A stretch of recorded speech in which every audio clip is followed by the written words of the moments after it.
7 et 12 degrés. C'est la fin de ce flash. Merci de nous suivre. Très belle matinée.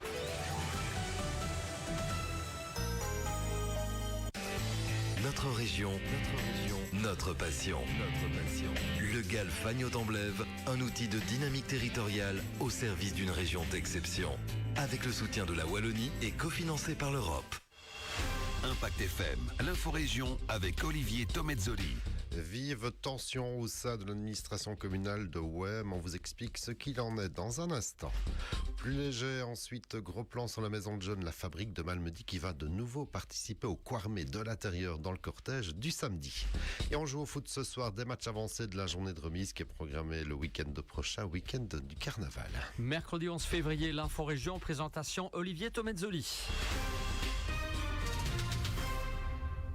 Bonjour à tous, on commence avec cette situation très tendue du côté de Wem. En interne à l'administration, on peut parler de conflit ouvert entre la majorité et le directeur général qui est considéré comme le plus haut fonctionnaire dans une commune.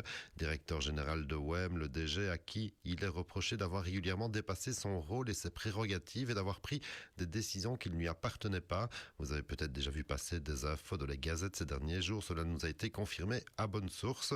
Il y aurait aussi de plus d'autres problèmes en interne concernant le directeur général. La majorité a consulté un avocat pour envisager une procédure ou pas. En attendant, le DG de Wem est en congé maladie depuis quelques semaines déjà. Il est actuellement remplacé par un DG faisant fonction pour gérer la commune au quotidien avec le collège communal. Le loup est partout. En tout cas, on le voit partout ces derniers jours. Après une attaque et plusieurs photos, voici une quinzaine de jours du côté de Remontval, puis ces derniers jours sur les hauteurs de Stoumont. C'est à présent à Pont qu'il a été filmé tôt hier matin, mais en journée toujours. Un loup solitaire, peut-être le même, qui cherche des proies ou simplement un endroit pour s'installer. Deux vidéos qui ont déjà pas mal tourné depuis hier sur les réseaux, avec toujours un fameux débat sur la présence devenue permanente des loups dans la région et même un petit peu en dehors des Hauts-de-Fagne de plus en plus. Et on reste dans le monde de la nature avec un petit clin d'œil pour les amis des oiseaux. Alors que des grues ont déjà entamé leur migration vers le nord en passant au-dessus de nos têtes, certains ont déjà aperçu aussi des cigognes blanches qui prennent, elles, de plus en plus leurs habitudes chez nous depuis quelques années maintenant.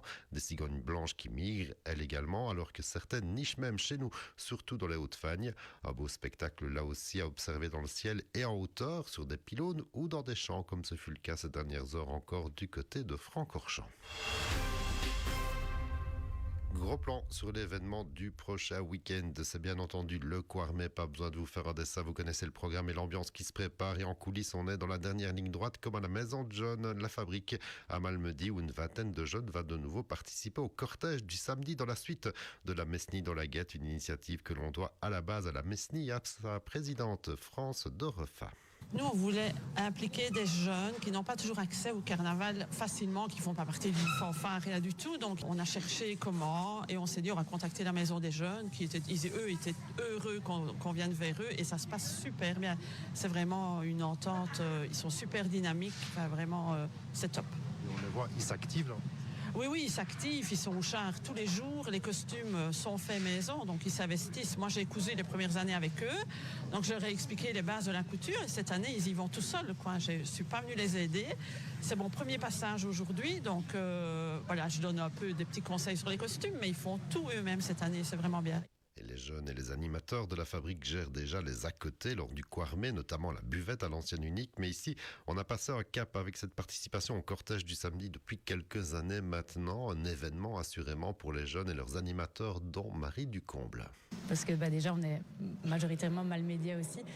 Et ça fait partie de la culture, du folklore. Et ça permet aussi d'inclure les jeunes dans un groupe. Parce que c'est pas toujours évident de pouvoir intégrer un groupe carnavalesque à l'heure actuelle. Le thème, du coup, on s'allie sur celui de la Mesnie et du coup, les jeunes ont choisi le costume et le char, ce qu'ils voulaient créer eux-mêmes. Donc, ils ont eu des BD, ils ont regardé un peu différentes choses qui étaient possibles et c'est eux qui ont choisi du coup de faire le château et les costumes, c'est eux qui ont choisi aussi. Ils ont vraiment tout construit de A à Z. Oui, donc l'idée est venue d'eux. Le projet, il y en a qui s'y connaissent bien dans le métier, plus que moi. Ils ont mis en place les costumes. Voilà, on a eu un peu d'aide extérieure aussi pour pouvoir le faire. On ne saurait pas s'y connaître dans tous les domaines, mais ils font très bien ça. Ça me semble déjà pas mal. Alors. Oui, ce sera encore mieux après. et ils seront très fiers de montrer les résultats. Et enfin, on joue au foot ce soir, des matchs avancés du prochain week-end de carnaval, une journée de remise d'ailleurs ce week-end, mais ce soir on joue donc en 2C. Offray reçoit la Calamine B à 20h pour tenter de rester collé au top 5 dans la série et pourquoi pas aller chercher une place qualificative pour le tour final. On joue aussi en 3e série D ce soir et des rencontres demain, et pour ce soir on notera le court déplacement de l'Alliance Haute-Fagne à Elsenborn, un des cadors de la série qu'on envoie là aussi à 20h. L'info continue sur notre page Facebook Impact